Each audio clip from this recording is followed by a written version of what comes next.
दिल्लीच्या पोलीस कर्मचारी जे आहेत त्यांच्या घरच्या लोकांनी एक पत्रकार परिषद घेतलेली आहे आणि पोलीस देखील माणूसच आहे. बरोबर. एक पोलिसाच्या पाठीमागे त्याचे 4 लोक असतात. अनेक पोलिसांचे डोके फुटलेले आहेत आणि त्यामुळे हे गुन्हे मागे घेऊ नका असं त्यांनी सरकारला म्हटलं. पोलिसांवर जी दगडफेक करण्यात आली ती भाजपच्याच गुंडांनी करण्यात आलेली आहे. भाजपच्याच गुंडांनी केलेली आहे. मी आंदोलन ज्या दिवशी सुरू झालं त्याच्या पहिल्या दिवसापासून म्हणत होतो की बीजेपीचे गुंड या आंदोलनात पाठवण्यात येतील आणि जे अशा प्रकारच्या गोष्टी करतील आणि त्याचा आरोप आमच्यावर लावण्यात येतील. कुठल्याही स्टुडंट प्रोटेस्टरनी जो 1 महिन्यापासून आमच्या सोबत होता, सीजेपीच्या कुठल्याही स्टुडंट प्रोटेस्टरनी पीसफुली प्रोटेस्ट करणाऱ्या माणसांनी असं केलेलं नाहीये, मुलींनी असं केलेलं नाहीये. हे जे काय केलेले बाहेरून जे भाजपने गुंडे पाठवले होते त्यांनीच केले होते आणि जे पोलिसांसोबत झाले तेही वाईट आहे. पण बघायला गेलं आपण दगड कोणी आणून ठेवली होती.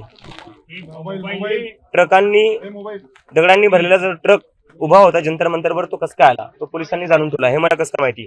जेव्हा मी पोलिसांना विचारलं हा दगडांनी भरलेला ट्रक इथं करतो काय 20 जुलैला सकाळी, तेव्हा पोलिसांनी मला सांगितलं हा एमसीडीचा ट्रक आहे. दगडांनी भरलेला ट्रक हा जंतर मंतरवर काय करत होता.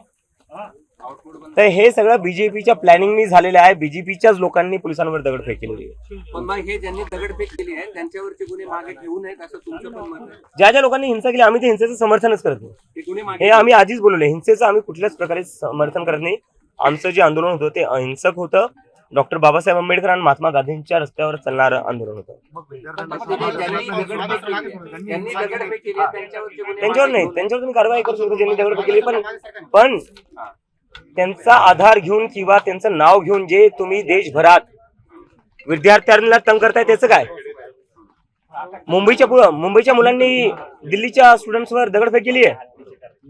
बिहारच्या मुलांनी दिल्लीच्या पोलिसांवर दगडफेक केलेली आहे. बंगालच्या मुलांनी दिल्लीच्या पोलिसांवर दगडफेक केलेली आहे. त्यांचं नाव घेऊन भाजपच्या गुंड्यांनी जे केलेलं आहे त्याचं कारणीभूत बनून जे तुम्ही स्टुडंट्सला तंग करतायत, त्यांच्या घरी चालले हॅरॅस करतायत ते काय.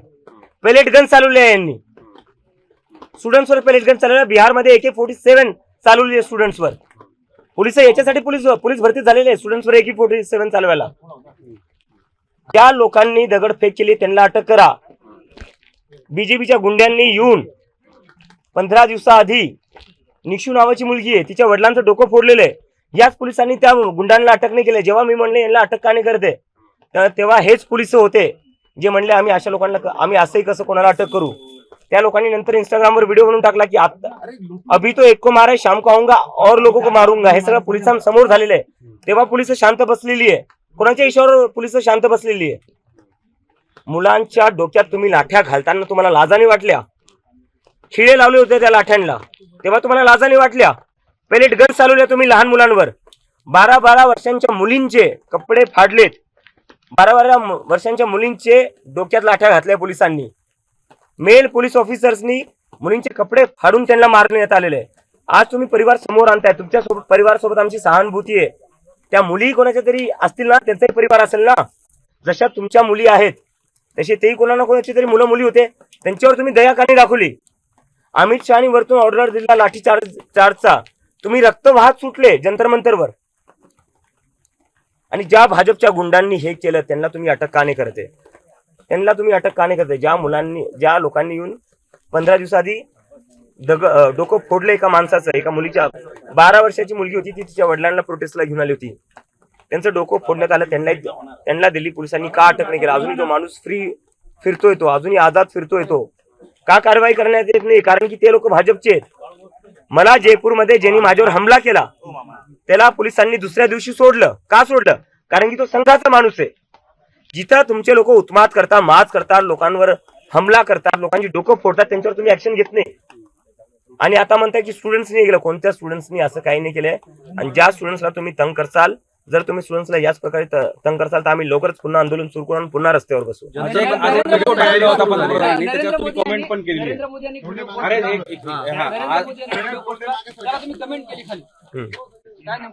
नाही ती कमेंट तेच होती की नरेंद्र मोदी यांचा चेहरा देशाच्या फ्युचर पेक्षा ब्राईट दिसतोय.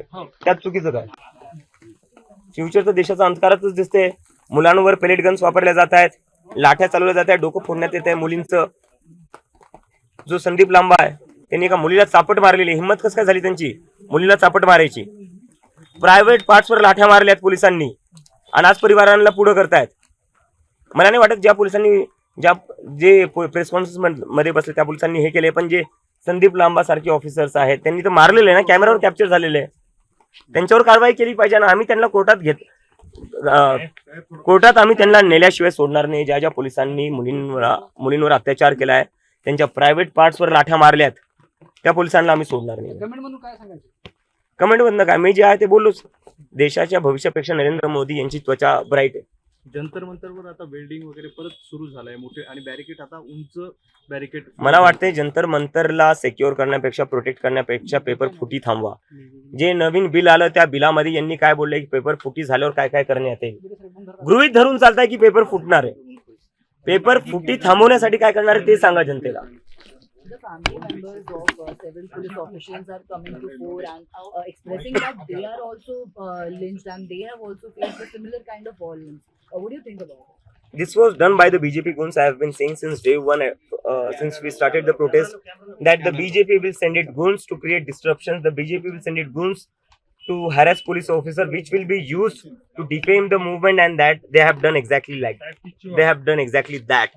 I feel sorry for the police people that they were targeted by the same people who were taking instructions from. This was all done by the BJP people, and we have sympathies with the police officers who were targeted in such manner, but at the same time the students who were brutally beaten up by the police officers. What about their families? There are several habitual offenders. The So they- complaints cannot be withdrawn against them. Habitual offenders must be dealt with law, but what about the students? They are using those habitual offenders who were sponsored by the BJP to target the students. Try to understand the real politics behind this. People in Bihar did not do anything in Delhi. People in Mumbai did not do anything in Delhi. So why they are being targeted by the police? And why why in every BJP ruled state the police is after the students? So you are suggesting that there is bias. There is bias. There is a clear conspiracy to target the students, and this is being done to threaten the students that don't you dare again to question the government, don't you dare again to come out protest. काल उद्धव ठाकरे यांच्याशी फोनवर तुमचं बोलणं झालेलं आहे. नेमकं काय सविस्तर चर्चा झाली? पुढच्या आंदोलनासंदर्भात चर्चा झाली की मातोश्रीवर तुम्हाला निमंत्रण मिळालं? नाही तसं निमंत्रण दिलेलं नाहीये. पुढच्या आंदोलनाबद्दलही काही झालेलं नाहीये. त्यांनी फक्त तब्येत कशी आहे ते विचारलं. त्यांना माहिती तुम्हाला टायफॉइड झालाय, तब्येतीबद्दल विचारलं आणि आई वडिलांची विचारपूस केली की मागच्या एका महिन्यात तुम्हाला खूप त्रास झाला, त्याबद्दल थोडंफार बोलणं झालं, बाकी काहीच Are you also expecting या घडीला असं मुख्यमंत्री ही चर्चा रेखा दिवसभर सुरू आहे. कुठली पॉलिटिकल पार्टी जॉईन करणार का, किंवा कुठल्या मला पॉलिटिकल पार्टीला मला असं वाटतंय, मला जरी पॉलिटिकल पार्टी सुरू नसेल करायची तरी मीडियावाले माझ्याकडून पॉलिटिकल पार्टी सुरूच करून घेणार आहेत. दिल्ली के मुख्यमंत्री रेखा गुप्ता का कहना है कि छात्रों के नहीं बल्कि जो आपराधिक लोग थे उन पर मामला. रेखा गुप्ता है अभी भी? हमें तो लगा वो गायब हो गए कहीं पर. पिछले 1 महीने में तो कहीं उनका नाम ही नहीं सुना. मुझे खुशी हुई जानकर वो अभी भी है. सर, दिल्ली जंतर मंतर पर पथराव हुआ है, लेकिन सारे देश में स्टूडेंट्स पे कार्रवाई की जा रही है. Exactly. आप क्या कहेंगे उसके बारे में? वही कह रहा हूं. तो पूरे देश के स्टूडेंट्स को ये लोग डराने की कोशिश कर रहे हैं कि मत करना फिर से बीजेपी की सरकार से सवाल करने का, हिम्मत मत करना फिर से प्रोटेस्ट करने का. आदत नहीं यार मुझे ना. पंजाब में पेपर लीक होता है और बीजेपी दिल्ली में आंदोलन करती है आपके ऑफिस के बाहर. तो करे वो, उनका वो अधिकार है. मैं कौन होता हूँ उसमें कुछ बोलने वाला? उनका वो अधिकार है. जिसके पास जो अधिकार है वो करना चाहिए. डेमोक्रेटिक राइट है. और मैं उम्मीद करता हूँ दिल्ली पुलिस उन पर लाठियां ना चलाए जैसे हम पर चलाई थी. नरेंद्र मोदी जी के वीडियो पे आपने कमेंट पास किया क्या? नरेंद्र मोदी जी ने नहीं, मैंने तो यही कमेंट किया था कि उनका जो स्किन है वो फ्यूचर, देश के फ्यूचर से ज्यादा ब्राइट लगता है, क्योंकि बहुत ज्यादा मोदी जी, और उसमें उनकी स्किन जो है बहुत ही खुलकर निखर कर आ रही है.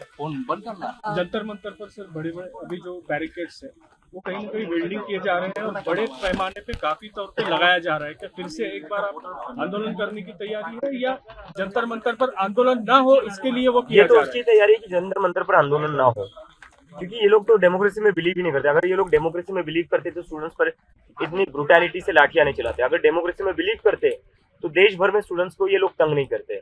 These people don't believe in democracy.